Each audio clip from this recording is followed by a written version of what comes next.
Learning target 2 is about greatest integer functions or step functions, and those are special types of piecewise functions.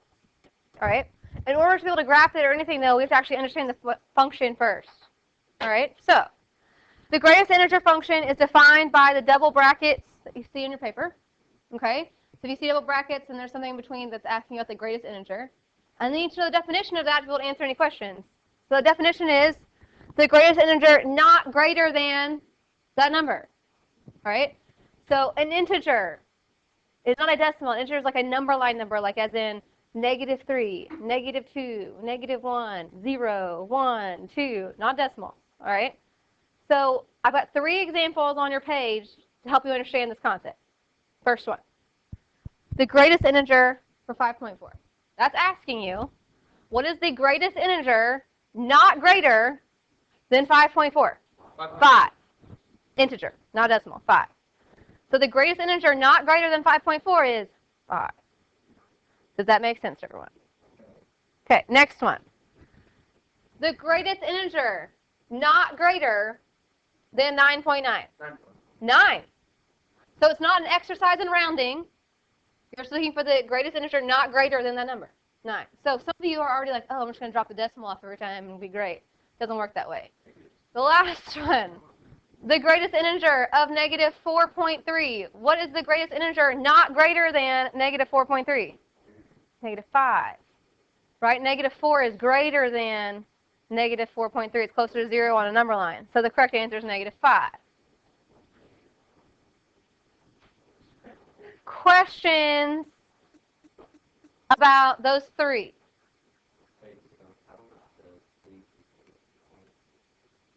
You're looking for the greatest integer not greater than -4.3.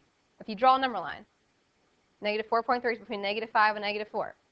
Which one is bigger? So the greatest integer not greater than -4.3 is -5. Well, it's not a whole number, means it wouldn't be negative. But you can think of it that way. It's not a decimal. All right. Can't be a decimal or a fraction. All right. Questions about those 3?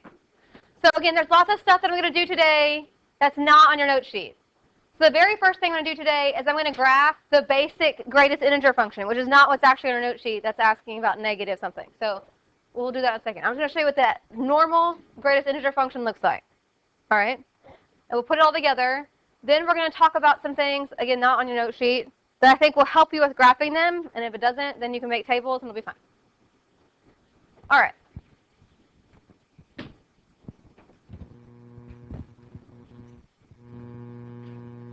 So, again, this is not on your note sheet. We're just going to graph y equals the greatest integer of x. So we just saw in those 3 examples that if you have decimals, they end up being integer values. So when you're making a table in this case, you can't just use integers in your table. You have to use decimals as well. Okay? You can use whatever decimals you want. You can use whatever numbers you want. You're making a table. I'm going to use some negatives and some positives. I always use 0. Okay? You can use, again, whatever you want.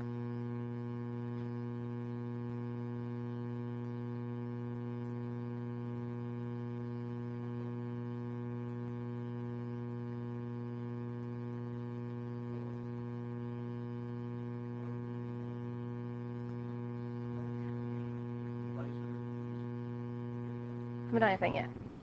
Okay. So we're just going to use this. Every value of x we're going to stick into the function like any other table we've ever used. And we just look for the greatest integer not greater than x. Now, if it is an integer, it's itself. Okay, there's no trick to that. So for example, the first one is -2. The greatest integer not greater than -2 is just -2. It's not a trick. What's the greatest integer not greater than -1.7? Now what about -1.2? What about -1? What about -0.5? And 0 would be 0. What about 0.3? And then 1, and then 1.2 would be 1, and then 1, and then 2. So you can see there's going to be lots of repetition going on. All right? So if you think about this section of your table, every value between -2 and -1 including -2, but not including -1, would all have the same greatest integer, right? No matter what decimal I used in between -2 and -1, the greatest integer would always be -2. Does that make sense? So I'm going to go ahead and graph my first point at -2, -2.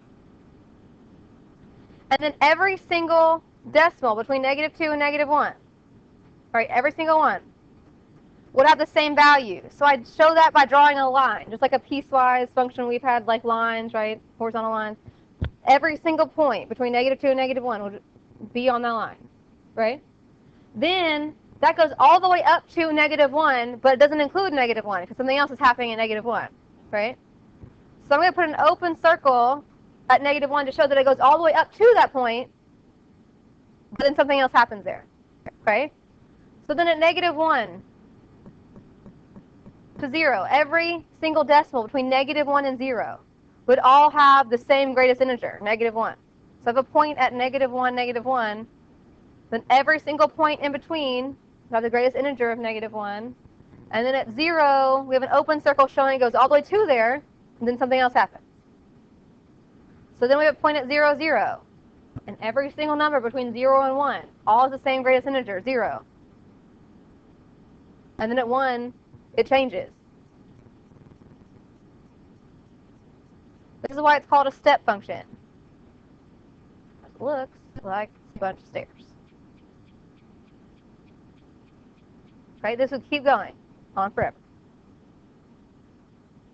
Questions about where that came from?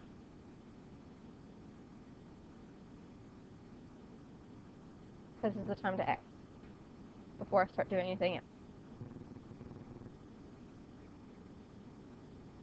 For every single one of these, you can always make a table.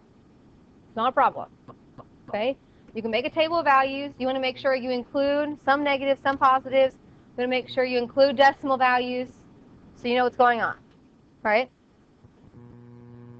In general, you have this similar shape.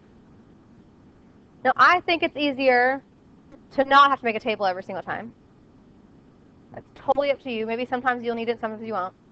So what I'm going to do, again, this isn't on your note sheet either. I'm going to go through and talk about transformations of functions, which you talked about in Algebra 2, which we've done this year. And then maybe that will help you at least with visualizing what it might look like. And so you know what to expect from your graph. All right? So we're just going to go through generic transformations of functions, and I'll go back and do some more examples about how that applies. All right? So I'm going to leave the whole greatest integer idea for a moment, then I'll come back to it. Everyone okay with that? Okay. If you want to write all these things down that I'm going to put up here, you can, but you don't have to. It's up to you. There's a whole entire back of your note sheet that's blank if you need space. So again, you've talked about this before. We've done this before. You have, for every single type of function, there's a parent function, which is the most basic of the functions of that type. That's a building block for every single other one. Okay? I have 3 examples listed here. There are bunches of parent functions. All right? But for example, every single linear function, line, right, started out as y equals x, and then something happened to it. So that's the parent function. Every single quadratic equation started out as y equals x squared, and then that was manipulated. This year we did a bunch of trig functions. So every single sine function started out as y equals sine of x, and then something happened to it. We did all those by hand in this class, so I know that you've seen this transformation stuff before. We've shifted them and stretched them and all sorts of stuff. Okay? So I'm going to go through the 5 different types of transformations. I used quadratics to show you all of them in pictures, and I think towards the end I'll go back and draw in some sine curves because it makes more sense for vertical and horizontal stretches and things. Okay? So the first one. Again, it doesn't matter what function you're using. This always holds true for all of these. It's reflection. Okay? If you have a negative in front of your function, then you're reflecting over the x-axis. If you have a negative within your function, you have a reflection over the y-axis. So if I'm sitting there, I'm trying to graph a greatest integer function, all right, and there's some negative, well, then I need to realize that, okay, the steps aren't really changing or anything. I'm just flipping it around some axis. But the steps are still 1 unit in length, right? I can just do a mirror image one way or the other. If you don't want to do that, you can still make a table. That's fine. I'm just hopefully putting some thoughts in your head to help you out with this so you don't like freak out every time you have a different graph. Okay? Questions about reflection?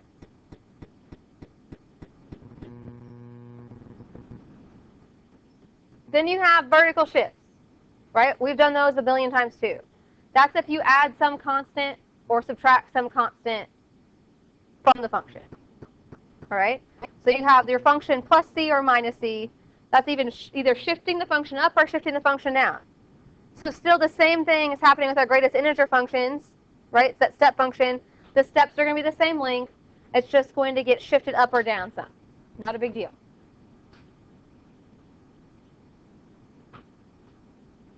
Everyone's got vertical shifts down, right? That's not a big deal either. That's fine.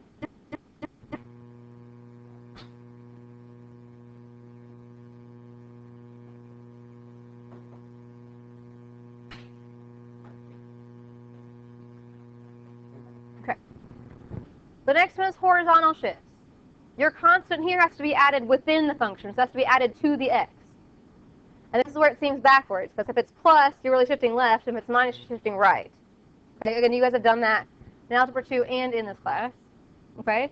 But again, if you're thinking about your step function, if you're just shifting it horizontally, the steps are still the same width. You're just shifting it one way or the other, right or left. So it's going to look very similar.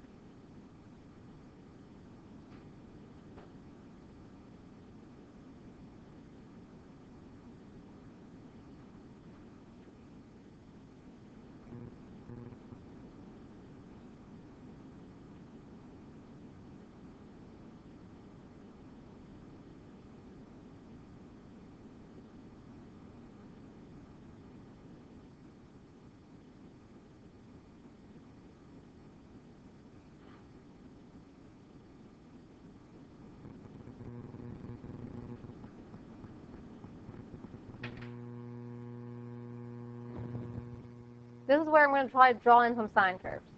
Okay? If you have some constant being multiplied by your function, not inside with the x, but just multiplied by your function, then you're going to be stretching or compressing vertically. Okay? So if you have some number that is greater than 1 or less than negative 1, okay, and you're multiplying it by your function, you're stretching it vertically. So if you look at a sine function, this makes more sense. So if this is sine of x, if I do y equals 3 sine of x, it just makes it taller.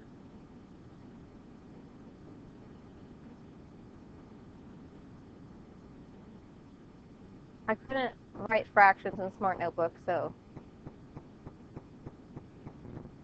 if you have some fraction, 1 over some number, so it has to be between negative 1 and 1, that means your function's getting compressed.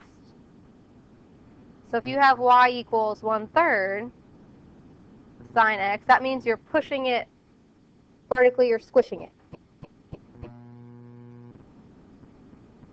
You're squishing it together.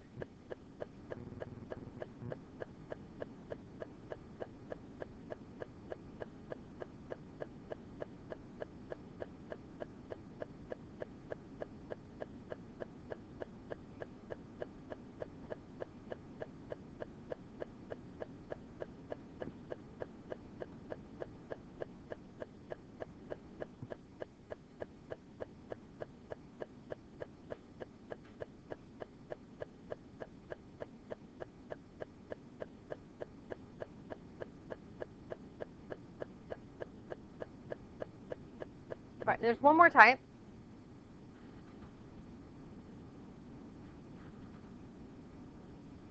That's horizontal stretches and compressions. So in this case, your constant is inside being multiplied by the x within the function. Okay? Again, if you have a sine curve, if you have y equals sine of 3x, then you're compressing it horizontally, so you're making it happen in a smaller amount of space horizontally. A horizontal stretch or compression. Sorry, vertical. We're doing horizontal right now. vertical? Mm-hmm. These are horizontal. The last ones are vertical.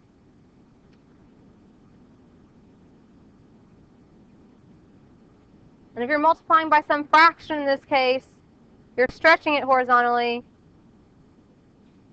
so you're making it wider. This is where I think it helps think about the step functions, or these vertical stretches and compressions and the horizontal stretches and compressions. All right? If you have a horizontal compression,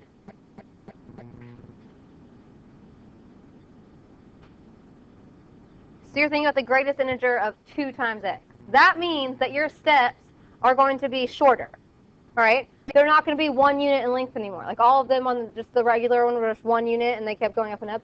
These are going to be half a unit. Because it's 2. So it's going to be half of a unit. Right? So if you have some horizontal compression, which means your steps are going to be shorter.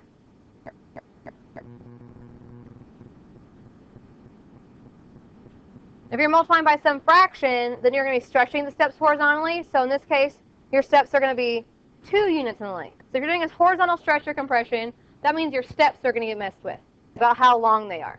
Okay? So instead of trying to make a table and figure out why it keeps repeating over and over and over again, you would know, oh, right, it's supposed to be that way. It's supposed to be stretched out horizontally. That's okay. All right? If you're thinking about step functions with the vertical ones, if you're looking for the greatest integer of, oh, I did that backwards, 3 times x. That means you're stretching it vertically. That means your steps are going to be farther apart. So instead of being every 1 unit, maybe they're every 3. Okay? So you're going to be farther apart. If you had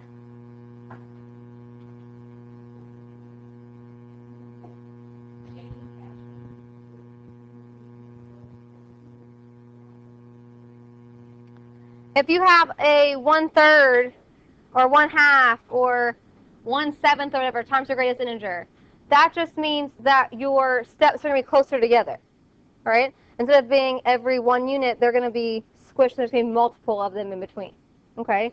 So that should help you, maybe, if you know these transformations, instead of trying to make a table and figure out what's happening every single time, right? That you have some sort of idea to start with. Okay? So, we'll do the one on your note sheet.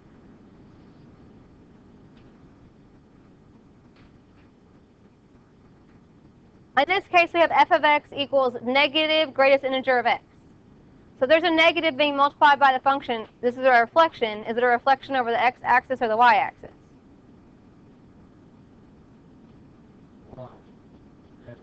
X. Okay? So, I'm going to go ahead and make a table first. And I'm going to go back to the original and show you how, if you were just used the original and reflected it, it's the exact same thing. Okay? So, if we make a table, again, you want to make sure you use decimal values in between.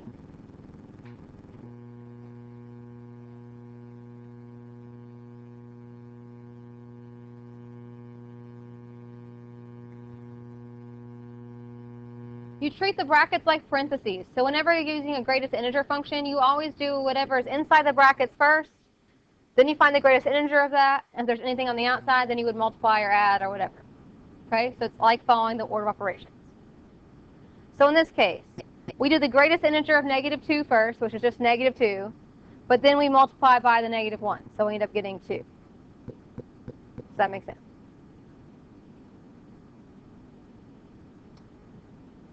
The greatest integer of -1.7 is -2. And we would multiply by the negative in the front, so we just get 2. And so on and so forth.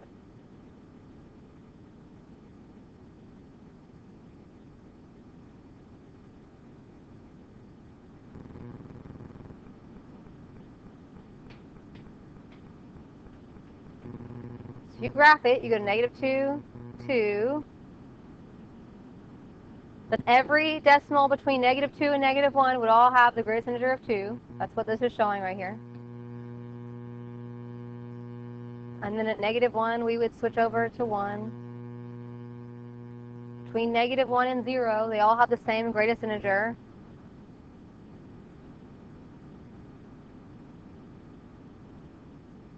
Same thing for zeros and ones.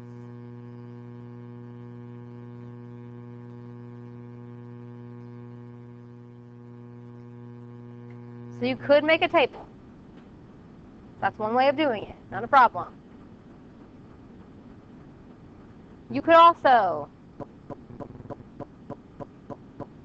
on the homework, the very first question is to graph the parent function. Okay? So you could also stare at the parent function, and then if you're asked to graph the reflection, like we just were, then you would look at this piece, and then you would reflect it over the x-axis. So I'm going to reflect it over the x-axis. It's just a mirror image. So I would put a point here and an open circle there. Then I would reflect the next piece over the x-axis. The one at 0, 0 would stay the same. Right, that's exactly what we just had on the paper. That's the one I have in red. Right, so you could either make a table each time, not a problem, that's what you could do. Or you could use some ideas about transformations and not have to recreate the wheel every single time. Up to you. I'm going to do 1 or 2 more examples just to say that I've shown you some things, and then I'll let you start working if you want to. So, for a reflection over the x-axis, it would look like that. Yes. If you did a reflection over the y-axis, so if the negative had been inside the bracket, then it gets a little tricky. Not super tricky, you just have to think about it. If you have a reflection over the y-axis, it's still a mirror image, but that means that your open and closed circles are going to be in the opposite sides they were before. Because it's a mirror image. I didn't do that in the right place. If you then flip this one over the y-axis,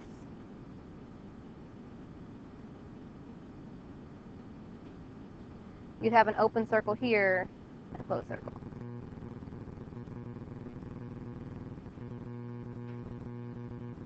Does that make sense? Okay. If we did f of x, the greatest integer of x plus 2, right? Again, if you had the parent function sitting there, which you do on the worksheet, thought about this, what kind of movement is this? What kind of transformation is this?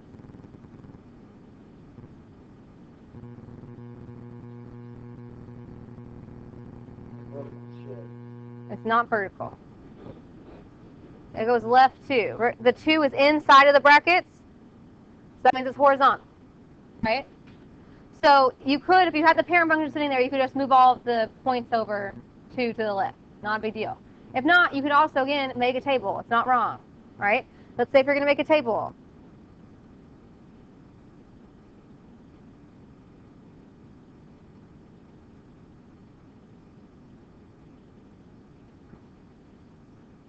You have to treat the brackets like parentheses. You have to do everything inside the brackets first before you find the greatest integer. All right, so what's -2 plus 2?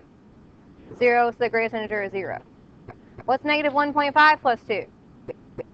0.5, so the greatest integer is 0.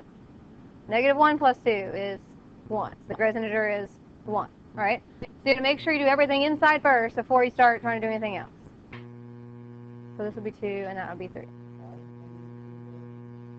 Because it says to do x plus 2 and then find the greatest integer. So we will put in -2, 0, -1, 1, 0, 2, right? That's just the original one shifted over 2 units. Not a big deal.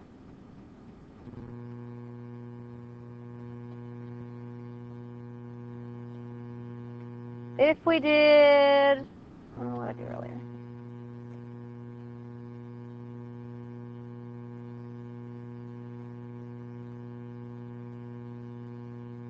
Four times the greatest integer of x. What kind of transformation is that?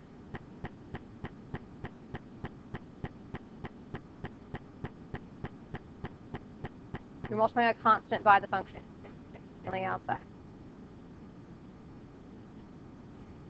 Vertical stretch. So when I start doing these, my steps are going to be farther apart. So far, every single one I've shown you, all the steps have been like 1 increment apart, right?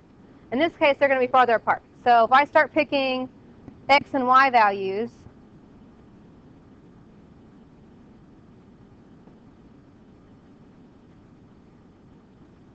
I would do the greatest integer of -2, right, which is -2, times 4, -8, right? The greatest integer of -1.5 is -2 times 4 is -8. Then this one would be -4. So it wouldn't just go down 7, 6, 5 like it's been going down, right? Then we'd have 0 and then 4, right? So if I graph this one, we'll point at -2, -8. And that just happens until you get to -1. So it's still just a 1 unit step. But the next step doesn't happen until -1, -4. Right? So there's less steps. They're farther apart because we've vertically stretched it.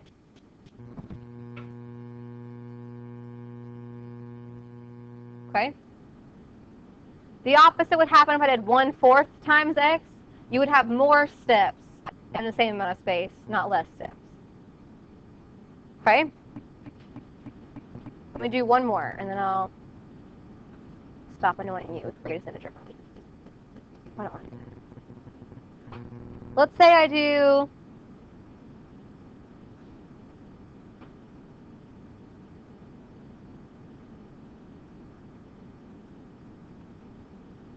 the greatest integer of 1/4 x. And you got to treat them like parentheses. So it's 2 times 1/4? 1/2. And then what's the greatest integer of 1/2? 0. Then you would do, you keep going, right? So you do 1/4 times -1.5.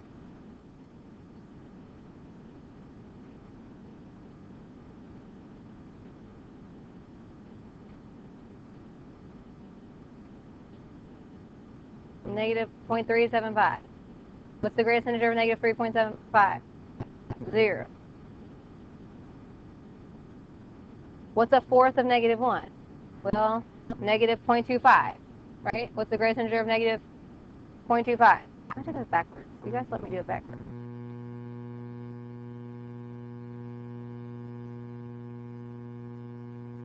Oh, because I did 2 and not -2. That's why. That was right. That just needs to be way down at the bottom of the list. Whatever. Just let me erase the negative, not pay attention. Yes, because I just didn't do -2. So I was like, this doesn't make sense. Okay, so -1 would be a -0.25, and so the -0.25, the greatest integer is -1. Right, and we would keep going until we got to 0. So really this one is supposed to be, if I added in -2 in here, 1/4 of -2 is -1/2, so that would be -1, okay? So then all of these down here would be 0, okay? So since we have the 1/4 inside, we're doing a horizontal stretch, so your steps are going to be longer. So if you go to -2, -1,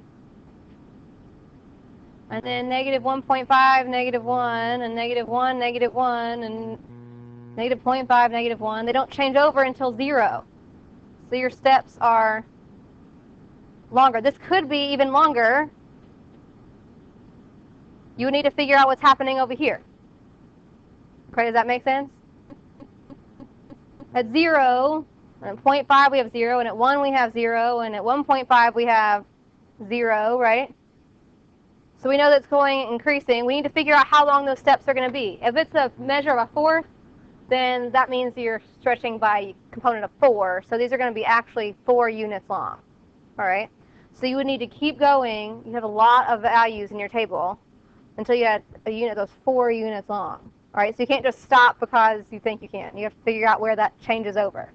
So if I kept adding to my table, I would keep getting zeros, right, until I got to 4, and then it would switch. Okay? So that means this one over here would actually continue all the way here. Right?